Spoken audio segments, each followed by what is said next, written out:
స్కూల్లో బాత్రూమ్లు గడగటానికి ఆయాగా మా అమ్మ వచ్చేది. నా పరిస్థితిని బట్టి మా నాన్న గుర్తొచ్చి, మా నాన్నున్న దినాల్లో మా బ్రతికి ఎంత బాగుండేదో కదా, నాన్న లేకపోవటాన్ని బట్టి మా జీవితం ఇలా అయిపోయింది కదా అని బస్ స్టాండ్ దగ్గర నిలవబడి పిచ్చోడు ఏడ్చినట్లు ఏడ్చా. నేను ఏడవటం ఒక పెద్ద ఆయన చూశాడు.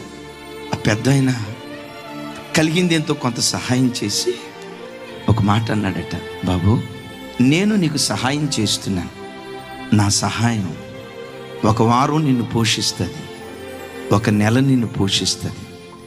దేవుడే నీ సహాయకుడైతే బ్రతుకు కాలమంతా గిన్నె నిండి పొంగి పొర్లేటట్లుగా దేవుడు కార్యం చేస్తాడు. ఎవరయ్యా దేవుడు?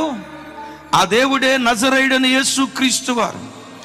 దేన జనుల పాలిట పెన్నిదాయన, తండ్రి లేని బిడ్డలకు తండ్రి ఆయన, విధవరాళ్లకు న్యాయకర్త.